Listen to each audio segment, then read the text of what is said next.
Pak Kiai, dunia memang kaya akan harta, tahta, dan wanita. Yang terkadang banyak manusia yang saling berlomba-lomba untuk mendapatkannya, yang menghalalkan berbagai macam cara. Salah satunya santet. Menurut Pak Kiai, apakah santet itu dapat membunuh orang? Santet itu kata anak remaja gitu ya, kata anak remaja. Cinta ditolak, dukun bertindak, gitu ya.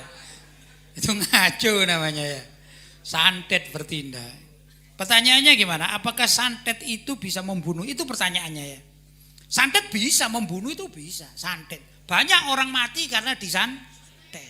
Maka itu kita perlu mempunyai tameng dari serangan santet. Apa itu tameng kita? Antara lain doa-doa, zikir-zikir, wirid-wirid, hizib-hizib. Ya dah. Kalau di sebagian masyarakat di dunia pesantren lain, pesantren kita, itu juga ada ilmu pesantren tentang kanuragan, maksudnya kekuatan ya. Dan itu perlu kadang-kadang. Karena apa? Dulu di zaman penjajahan Belanda, zaman PKI, itu ulama-ulama kita menggunakan ilmu kanuragan untuk melindungi diri. Ya enggak? Ada sebagian dari ulama-ulama itu yang memang ahli. Bahkan orang dikasih minum air, kemudian orang tersebut mempan ditembak, misalnya, itu ada ilmunya. Tapi ilmu itu, ilmu kekebalan lah saya katakan gitu, atau kanuragan itu ada dua macam. Ada yang sesuai dengan syariat, biasanya dikuasai oleh ya kiai-kiai, ulama-ulama, habaib juga yang memang ahli di bidang itu. Maka mereka ini melakukan tidak keluar dari syariat. Itu yang perlu kita pelajari atau kita perhatikan, kita memahaminya minimal. Yang kedua, ilmu kekebalan itu dari ilmu hitam. Ya, kalau di beberapa suku, kalau saya orang Jawa saya ngerti ilmu kejawen kan gitu. Kalau di Kalimantan itu ada suku pedalaman yang mempunyai keyakinan keharingan. Itu juga ilmunya mantap dalam dunia semacam ini. Ya, ini saya tidak bahas Islam tidak Islam, tapi ada di beberapa tempat pun memiliki, di Irian memiliki. Ya, ada. Kemarin saya datang dari Sumba, di sana juga ada yang memiliki ilmu salah satu keyakinan mereka. Begitu pedalaman-pedalaman orang suku-suku ini ya ada. Dan itu nyata. Tapi itu tidak Islami. Maka tidak boleh kita sebagai orang Islam melakukan seperti itu, keharingan atau yang lain-lain tidak boleh. Kita boleh belajar kepada ulama-ulama yang ahli di bidang itu, yang mengarahkan bahwa ada ilmu kekebalan. Ini juga untuk menolak santet. Ya. Agar apa? Agar kita ini tidak diserang oleh santet. Tapi paling tidak zikir-zikir yang kalian baca apa saja? Zikir misalnya wirdus sakron, ya dah. Terus apa lagi? Hizib Nawawi, Ratibul Haddad, Ratib Al-Attos dan lain sebagainya. Kan begitu kan di pesantren kita ini? Maka itu termasuk penjagaan dari serangan-serangan ilmu hitam termasuk santet begitu.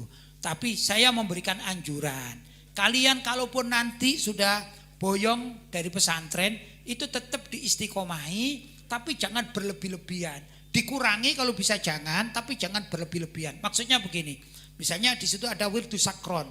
Wah, saya sudah pulang, saya kepingin aman, maka saya baca wirdus sakron sehari 50 kali misalnya. Ya, itu berlebih-lebihan.